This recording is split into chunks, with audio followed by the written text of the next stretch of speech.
Yes. Hello, hello. Welcome to Dancing with Life, a podcast for joy. My name is Jessica Avidable, and I am so excited to introduce my friend James today.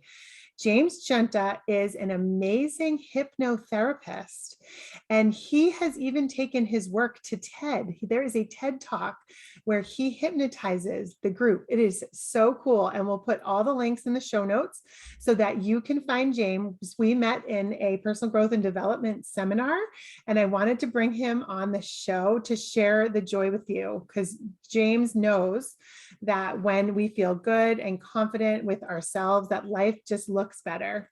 How are you doing today, James? Oh, very well, Jess. Thank you so much for having me. I'm very flattered and pleased to be here.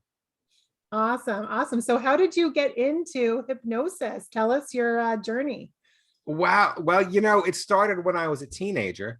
I was about 16 or 17 years old, and I had some trouble talking with girls. And, I wanted to talk to girls, lots and lots of girls, and eventually women. And so I sought some help from hypnosis. But back then in the early 70s, there wasn't really it wasn't as accessible as it is today. It was hard to learn. I came across a book or two, but they weren't very good, and I eventually lost interest until decades later. I was having some personal difficulties, and then hypnosis was more accessible. And a friend of mine, actually, my friend Franco, started saying to me, "You should be a hypnotherapist." I didn't know what he was talking about. Um, and I finally said, why are you saying this? He said, because you have a good voice, you're smart, and you like to help people. Wow. Well, okay. So I found a school. Franco and his friends helped me to find a school. And on the first day of class, you get hypnotized on the first day. So I took the training and paid for it before I had even become hypnotized. But once I had the experience for myself, I just knew that the world must find out about this magical power. And I should be one of the people to do it. So 2 years after that day, I opened an office and started practicing professionally. And I love it. Absolutely love it. How long have you been in practice? Since 2008. This is my 13th year. Wow. Lucky 13. So how do you describe what you do? If people aren't that familiar, and I don't think too many people are that familiar with it, but what is it that you're doing? 2 people, 4 people? Really good question. A lot of people have the misconception that I control them, but it's not really like that. I don't make people do things. Actually, people don't do things that they don't want to do. That's the flip side of the coin. But what I actually do is I make it possible for people to do the things that they really, really want to do. And when people call me, they present the opposite. They tell me, I don't want to be a smoker anymore. I don't want to be fat anymore. I don't want to be anxious anymore. But so then I have to ask them, well, what's the opposite of that? We have to see what it is they want. Now, there's a million ways to practice hypnosis, but let me answer the other part of the question is, what is it? It's simply a state of mind that we're in that we become suggestible to other ideas. And it might be that we're suggestible to our own conscious thoughts that our subconscious is having a hard time accepting. So through simply talking to my clients, and by the way, I can do it online on Zoom, I lead them into a state where they're suggestible, and now they have some possibility. And the imagination is so powerful that under the right conditions, with the right suggestions, the ideas and the thoughts will become actions in their lives. And that's what the transformation is. Did I answer your question? It does. And that brilliant, just to, really water it down, is I think of the monkey mind, like deet, deet, deet, deet, deet, deet, deet, and you can lower like that, the voice, so that people can actually make conscious change. Yes. And more importantly, I teach them how to do it. So, because my goal for my clients is for them to not need me. Okay, so like a course of treatment, they're not going to come to you every month for a year. They're going to come in pockets. Is there kind of a typical time that people come in, or? Well, there isn't. I ask for a minimum of 3 sessions because I want to make sure that it's working. I have to make sure that we hit the mark and they're set up for the future. But I've had some clients come to me for 50 sessions or more over time. Sometimes if a person is losing weight, for example, if somebody wants to lose 100 pounds, that could take a year if they're doing it safely, wisely. They Mhm. might want to see me once a month for a year or once a week for a year. Mhm. I'm open to that, but I need to make sure that they're on their way, that they're actually doing what they called me for in the first place. So it sounds like a dance, right? It's a dance, they need a little Good more, way to they put need a it. little less, and that you dance with and you really customize with people, you work with them and empowering them to make these positive changes. Yes. And I also give them a recording of the hypnosis part of Okay. the session so they can play it back at night, just before sleep. More people go to bed with me than any other hypnotist. Did you know that?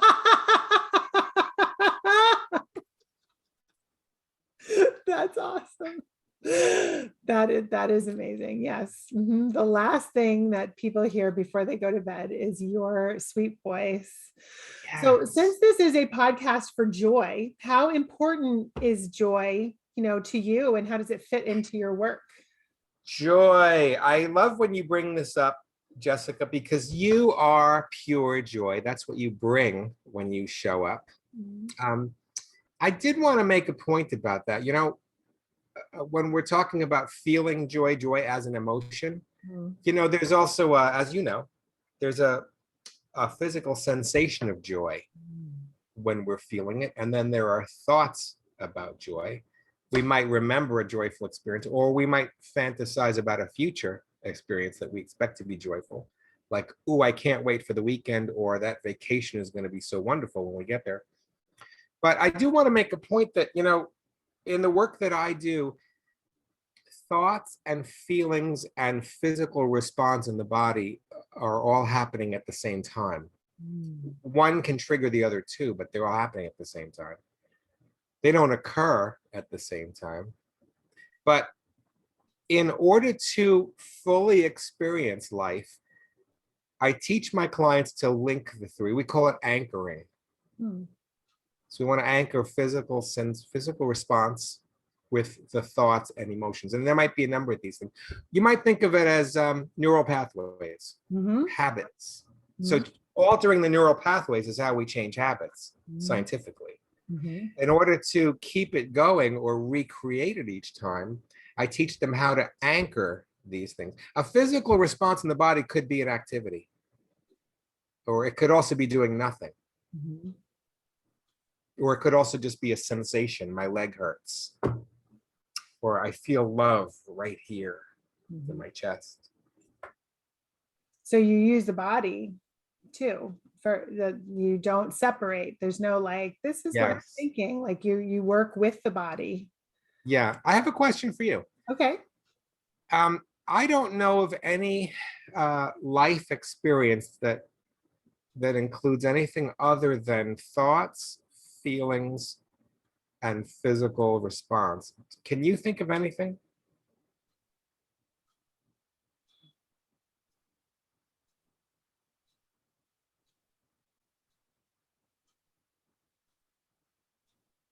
I cannot. I can't either. So Mhm. that's what I work with: thoughts, feelings, physical response. But I will tell you that as a body worker and whatnot, there are lots of people that do not tune into and appreciate the wisdom of their own body sensations. And they push through needing to go to the bathroom, needing to eat, that third cup of coffee made them like, well, gotta keep going, gotta keep going. And they don't adapt their behavior, or they don't understand, like going on stage, right? I get excited when I'm going on stage. I could say, oh, I'm nervous or I'm scared or I hope they like me, but it's the same, feelings, that excitement in the body. So if I tell myself I'm excited, and I think that's part of neuro linguistic programming too, is that, oh no, I'm excited. I'm excited to speak. I want to do this. I signed up to do this. I want to do it. And yeah, my palms are sweaty and my heart's beating, and I'm going to go out there and I'm going to do it.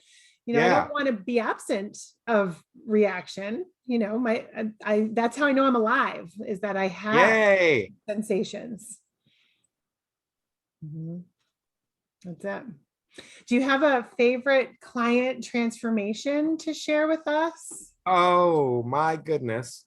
There was something that happened early on when I first started practicing. Now, I do want to give my disclaimer. I'm not a medical doctor or a psychologist or psychiatrist.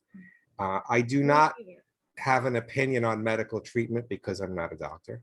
And I don't encourage people to use hypnosis in place of medical treatment. So one of the first things that I ask is, have you seen a doctor for this? If somebody tells me they have a persistent headache, I'm going to send them to a doctor. Because who knows what it might be, right? Could be stress, could be a brain tumor. So having said that, I often get clients referred to me by doctors, or the client will ask their doctor for permission to see me. That's a referral. One woman came to me who had her leg was immobilized with the right leg. She'd had surgery to relieve arthritis. And at that time, I didn't know that that was possible. But she had a form of arthritis that was relieved with surgery. So before the surgery, you can't see me, but I'm in motion over here. She could not straighten her right leg because of arthritis. So she had the surgery. Surgery was successful. There were 2 surgeons on it. She went to the recovery room, straightened her leg. Doctor said surgery was good. Then in the recovery room, she curled her leg and then couldn't straighten it again. And the doctors didn't know why, and there was no physical reason for it. So that's when she came to me. Many times I'm the last person that people call. So I didn't really know how it was going to work. I was a little new, but I had faith in my training. So I did what I was taught how to do. We went into a trance. Luckily, she went into a deep trance. Some people can't go deeply first time. Deep trance, I gave her the suggestion that your muscles, your leg muscles are becoming quiet. I don't know why I said quiet. It just came to me and I said quiet. I had never said that before. But lo and behold, I gave her the suggestion and you can now straighten your leg, and she did. So I asked her to open her eyes, take a look. She was still in a trance, so she was still in control of herself. I said, open your eyes, look at it, go ahead, bend it, straighten it, bend it, straighten it. And she was amazed, but because she was in the trance, she didn't have disbelief. She could see it. So then I taught her how to anchor that and reproduce that ability. So one session seemed like a miracle, but we really know it was science. That's what came to mind when you asked me about transformation. So you think of your work, right, is is it Eastern medicine or Western medicine, or what are the deepest roots of hypnotherapy? Deepest roots, we think the deepest roots go back to ancient Egypt, where there were sleep temples. I can buy that. In the modern world, there was Anton Mesmer and James Beard, who was able to surgically operate on people using just hypnosis and no anesthetic. Wow. And there have been other giants in the field along the way. There are movies that depict this. All of them get it wrong. But if you look, you can look up James Beard and Anton Mesmer. So actually, there are no pop culture that got it right. Well, in the modern world, yes. Now we're getting it right. But if you look as recently in the 60s, we've changed a lot of the approach. And I really don't understand why. I guess we know more, we learn more, we teach each other. There are annual conferences that I go to where hypnotists teach each other. That's really an amazing thing to witness. When thousands of hypnotists get together to talk about what they've been learning and what they're going through, it's really a remarkable experience. Do you ever say it's mind over matter? Mind over matter, a popular expression. They use it in the Army. This is mind over matter. We don't mind and you don't matter. Mind over matter suggests that we can change the physical world. And I think that's very true, probably more true than we know. Here's something. The success of my clients depends largely on my beliefs and my stance in the world. If I have doubt, they're going to pick up on it somehow, even if I don't say it. They're going to pick up on it in the sound of my voice, what I say, maybe my eye movements or hand gestures.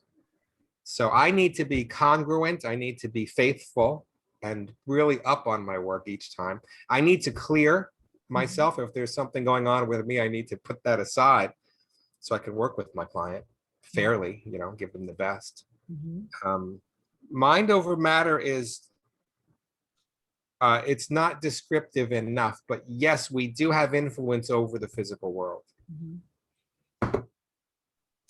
Sometimes I don't love that, as I am still think that more people are not aware of their body at all. And so by disregarding the information that their body is giving them, that's doing them a disservice. Yeah. And I can see the other way, that if we spend too much time, whining and complaining about the physical things that are going on, we can't get out of that loop. Yes. Oh my goodness. You just touched on a controversy among hypnotists, by the way. Oh, But I'll tell you about the controversy, but I also want to know, how do you help people to experience their physical sensations? We breathe. We change the shape of our bodies. And then when we're talking about something uncomfortable, in that life coaching thing, I'll say, okay, where do you feel that? Do you get the lump in your throat? Are your palms sweaty? Is your heart racing? Is your back starting to ache?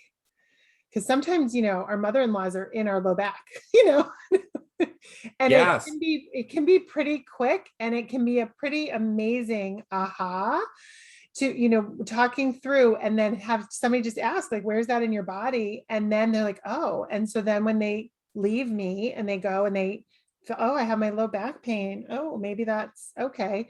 What am I making wrong? What am I worrying about? What am I, stuck? What's stuck? That's stuck in my back. How can I transform it?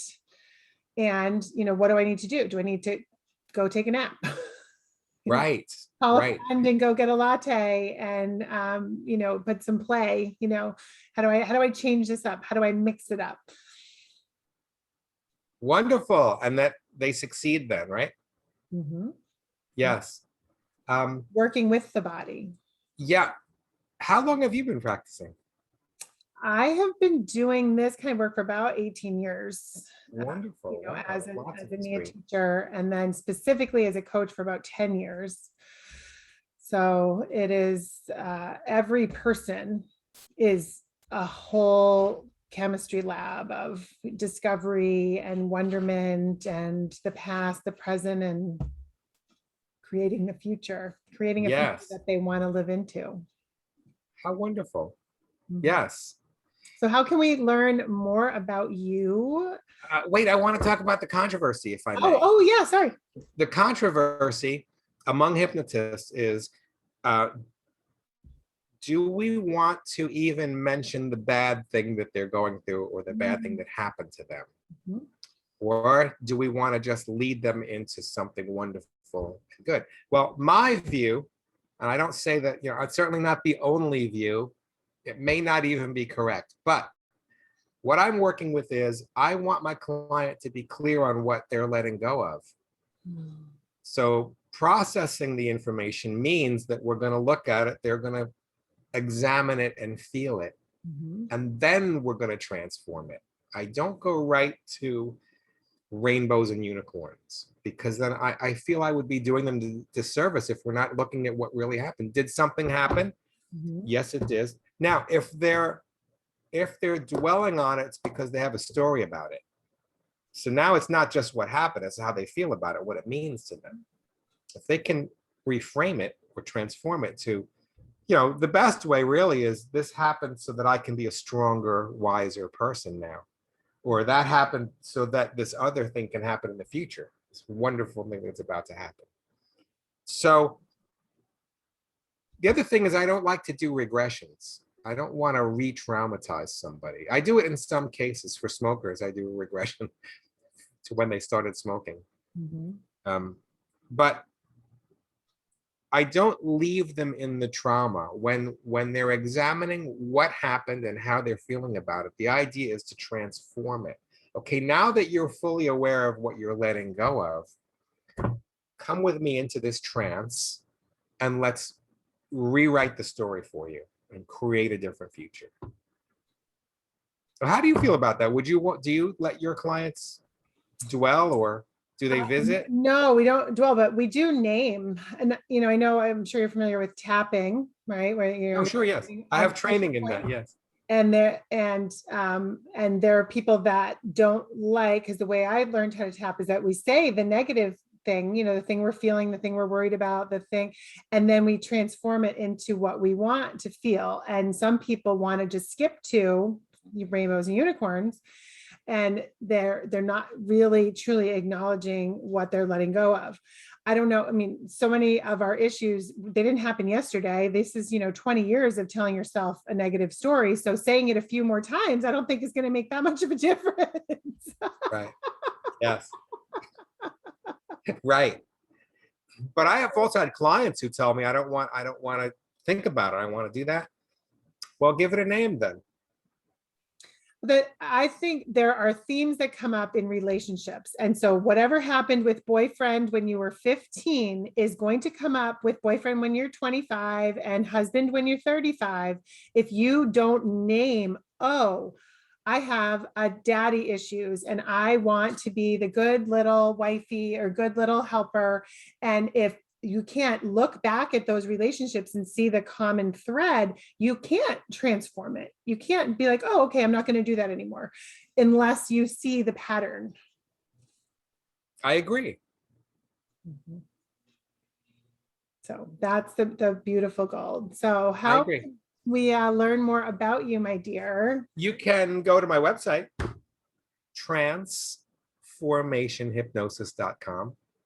I'm also writing an ebook on how to process your trauma and grief using self-hypnosis. It's a little manual, just a brief. It's going to work out to about 25 pages. I'm finishing it up now. Excellent. And will that be not a lot of explanation or background in there? Just let's get right to it and do this. Okay, great. So we'll put all those links in the show notes for people. And thank you. Final words, you're welcome. Anything to share? No, you're good. Yeah, I do want to share that I'm working on a hypnotic concert in which the musicians are going to play the music and I'm going to provide some minimal verbal suggestions to the audience, and they're all going to go into a trance. They're going to have a wonderful evening and they're going to live their lives happily ever after as a result of attending my concert. That sounds fantastic. I can't wait. I can't wait for that. Well, thank you so much for James for being on Dancing with Life, a podcast for joy. And we look forward to sharing more stories with you in the future.